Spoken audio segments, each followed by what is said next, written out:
I'm spending the first half of summer in Korea, so I'm gonna get some summer reading done here. First up is Heartless Hunter by Kristen Ciccarelli. I know it's not a summery vibe book, but it's something I've been wanting to read, and you should read what you want to so that you don't put yourself in a book slump. It's about a witch who is hiding in plain sight because in this world, witches are being hunted. And of course, our male main character is a witch hunter. When our FMC, the witch, isn't pretending to be a common normie like the rest of us, she's out there saving other captured witches. So it puts our two main characters directly in each other's line of fire. I can't wait!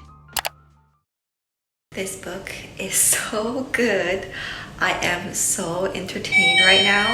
I really like it, and I'm interested in the side character story too. I find it entertaining, which usually I'm not really interested in the side character stories, but this one I am. Got the refreshments. Also, the love triangle hits hard. I kind of almost feel like I'm watching a Korean drama. I love the love triangle.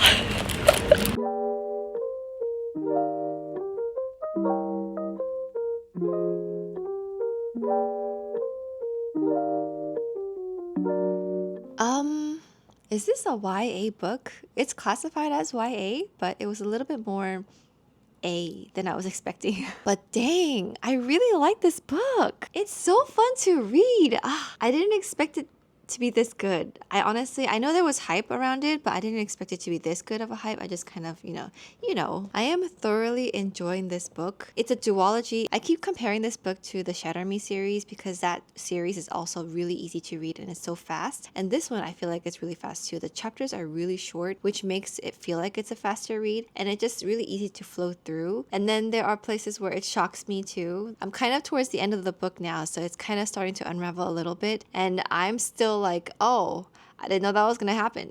I haven't felt like this reading a book in a long time. I'm just super excited to finish what's going on. I'm just genuinely enjoying my time reading it. This book is so much fun!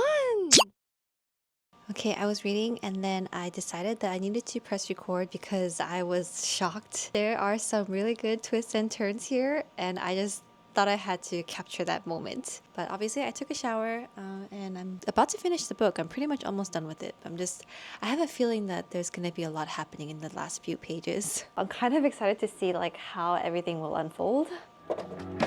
Let's finish the book. Whisper something I could hear. Away for the weekend, shooting a deer. I knew it! Okay, I'm done with the book and I'll give you a review tomorrow because I'm gonna go to bed. Good morning! I'm so glad that I captured my reaction to the book last night for the last few chapters because what the heck? It was just bam, bam, bam. This big thing happening and that big thing happening, and dang, did I enjoy this book. Yes, it's written well, but I think a big part of what makes it so compelling is that it gives you a moral dilemma. And as the reader, you understand both points of views, both the FMC and the MMC. And because you understand both of their reasonings, you're just kind of like, okay, I'm just going to enjoy this ride and let the author guide this story with her moral compass as she sees fit. Because dang, that is a hard situation to be in. And I'm just glad I can be told what's going to happen in this story instead of being one of these characters. With the Heartless Hunter, I'm thinking, I know there won't be an absolute winner, but just please don't hurt my heart too much. I'm gonna do something I've never done before, at least I don't think I've done before, and give this a 6 stars. I really like this book that much. I've seen other booktubers do a haul where they bought Rebel Witch, the second book in this duology, but I haven't actually seen reviews of it yet, so I don't know if it's good or bad. I'm just hoping it's good, and this first book definitely ends on a cliffhanger, so I'm gonna have to read that pretty soon. I'm just hoping... Oh my god, scared the crap out of me. Oh my gosh, that was so scary. That was the fire alarm that just went off, and I never heard that before here because we don't really live here. We're only staying here for a little bit. I'm still shaking right now. I really thought there was a fire. I was like, I need to get my baby and get out of here. Everything's good. I went outside and the lady said it was her house that was causing the alarm to go off because of her stove. And then I waited for the second announcement to confirm what she had told me. So everything's good. Oh, I'm still shaking. I really went into like flight or fight mode. Okay, anyways, I need to get back here. Anyways, what was I talking about? This first book definitely ends on a cliffhanger, so I want to read the second book as quickly as possible. Also, now I want to check out Kristen Ciccarelli's backlog, maybe the Iskari series, because I just think she's a really great writer and I think it has pretty good reviews on Goodreads too. But for now, we move on to our next book as I calm down.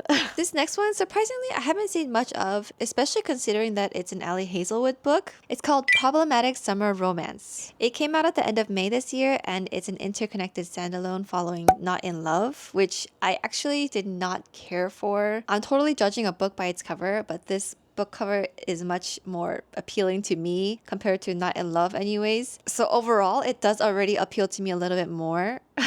But also, it has a higher rating on Goodreads compared to Not in Love, so maybe it is actually a little better. This one is an age gap romance with a brother's best friend trope topped off with forced proximity. She's 23, he's 38, she's a struggling grad student, and he's a successful biotech guy. So her brother's getting married and they're having this destination wedding in Italy. And somehow our female main character and our brother's best friend get stuck together in a Sicilian villa for a week, and let's get started. Now I'm gonna go shopping for a baby's present. Moon and his friend are meeting up tonight, so I'm gonna get him something to give to his friend. And I'm halfway home, stuck in the middle, like a call on my phone. Speak like a riddling, break me to pieces and skip town. God, I love when you let me. Okay, I got so many presents. And I got some for my baby too. Hello and welcome to my cozy corner. The first 100 pages gives too much background that I just really don't care about, and there's way too many side characters being talked about. So I was kind of confused and I felt like I had to really pay attention to know what was going on. But now that I'm settled in the book, I can appreciate the parts that are good, which I love the elevated language that she's using in this book. If you're an Ali Hazelwood fan, you know that she writes her romance novels based around smarty pants people. In order to sell that to the reader, the characters have to come off as smart, and part of that is in their speech. In general, I think that Ali Hazelwood has always done her research to be as scientifically accurate as possible when her characters are talking about their work or their research. But now I think that she's added a layer because her characters in this book are expressing themselves so poignantly and with bigger words, so they just sound extremely well educated. If you've ever watched The Big Bang Theory, the male characters all work in academia and they're really smart. And in the first few seasons, they all spoke that way in their day-to-day lives. But I feel like as the show progressed throughout the seasons, we as the audience knew that they're smart, but the effort to show that in their speech was starting to fade out. Of course, there's character development and all that. They met their partners and whatnot, but I still kind of miss when they kind of spoke more nerdy. But I say all that to say that I think Ali Hazelwood is working the opposite way in that her characters are getting more nerdy in their speech. But I love it and I'm enjoying the banter. But as for the storyline, it's interesting because he saw her when she was 13. He just can't get over the fact that he was an adult when he saw her at age 13, even though she's like 23-ish now, I think. And he's 38. So obviously all legal, but everything's in perspective, right? Because he's seen her at 13. But so far it's kind of fun because he's trying very hard to resist her and she's just like making it known that she wants him. Except for the first few 100 pages, I'm enjoying the book so far. Right now, I'm at the halfway point.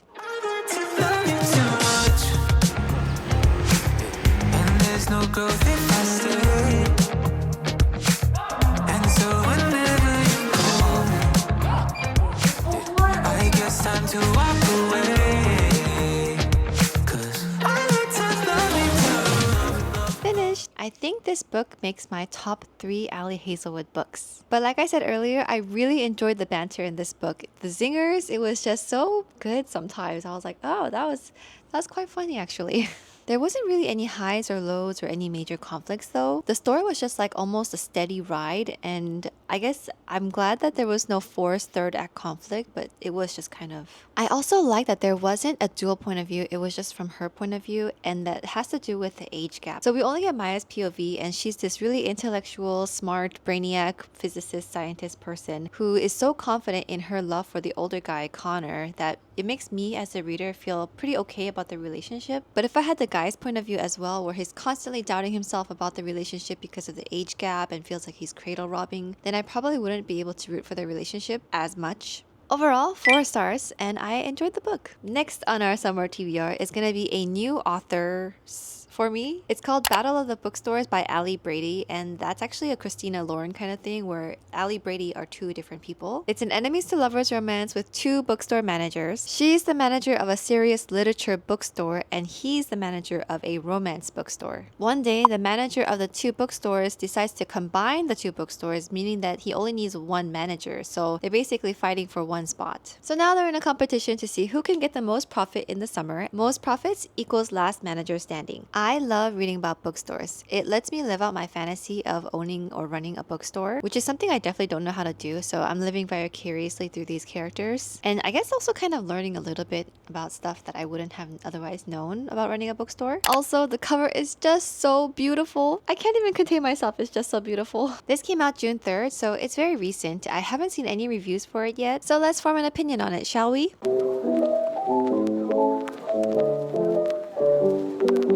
Yep, I knew it. I knew I would like reading about the ins and outs of running a bookstore. It's dual POV, and the guy Ryan, he has these lanyards that has these sayings, and some of them are really funny. Like one of them says, "When I think about books, I touch my shelf."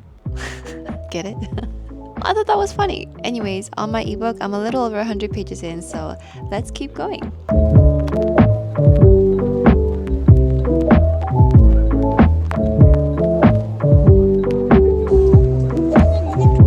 From shopping with my friend, she said that this is kind of hot and trending right now. I bought a couple of pieces, so I'll see how I like it. It took a while to put our baby to sleep tonight, hoping she stays asleep for a little while longer. But update on the book, I am actually kind of enjoying it. So they met online at this bookseller online forum. They're directly messaging each other on that forum, and they don't know that in real life, they're the ones right next to each other being enemies. So they don't know that they're flirtatious and kind of best friends online. But I'm really enjoying the chat that they have going on. Like the way they talk to each other and how they're supportive of each other. I don't know, it's like a nice conversation to read. Yeah, I'm enjoying the book so far. I am currently on my ebook. I'm currently on chapter 13, which I think is about a third or so of the way there. So not too bad. I don't wanna call you later. You're tearing my heart up like it's paper, and somehow you turn. He just found out that she's the girl online, but only he knows. Make sure that we're both on the same page. Mind blown. I don't want it to complicate. I know you're riding away. Monsoon season is approaching. I told you guys on a community tab that I'm going to be leaving from Korea to America, so I was going to be late in uploading a video. But turns out we're going to stay for a couple more weeks. And our flight was tonight, and we bought our other tickets this morning. So, or like this afternoon actually. So it was a very, very last minute thing. But yeah, I guess we're going to stay here for a couple more weeks. So now we're moving out of this apartment to a different apartment because we only had this apartment for until today because we were going to leave for America today. I don't know, things are just crazy right now, so we are getting ready to move to our new apartment, and then I guess I'll see you guys there. Good morning. We are at the new place and it is a lot bigger. I don't know what to do with all this extra space. But I also finished the book. It was a lot better than I thought it would be. I was actually pleasantly surprised. It was a little bit iffy to start. I wasn't sure if I was going to like it, but actually it ended up being pretty good. There's no billionaire who's perfect in every way with everything ginormous, you know. This was just a good couple that made sense. But yeah, I actually ended up liking the book a lot. It was a lot more realistic than I thought it would be for a romance book. You know how sometimes in romance books we have those billionaires who are like those perfect people, can't really go wrong with them, except for like their really urge to kind of pin you down and just be super overprotective of you. Yeah, not this one. This one was a very realistic relationship and realistic guy. The only thing was that I think he was just ridiculously tall, like obnoxiously tall, and that was about it. But other than that, he He was a pretty normal guy, and their love just made sense. And I don't know, the way that it resolved itself was very realistic, and I kind of appreciated that. I appreciated that they're book lovers, so they do mention a few books that I was kind of interested in reading. And also, they had some quotes from some of the books too, and I thought they were beautiful quotes. Maybe I should kind of write them down actually. And overall, it was just a good read, even though it wasn't really escapism. So I'm giving this a 4.25 stars, which is still a good rating. And I think I will read another book from Ellie Brady again. So thank you so much for watching, and I hope you had a good time. I will see you guys later. Nothing but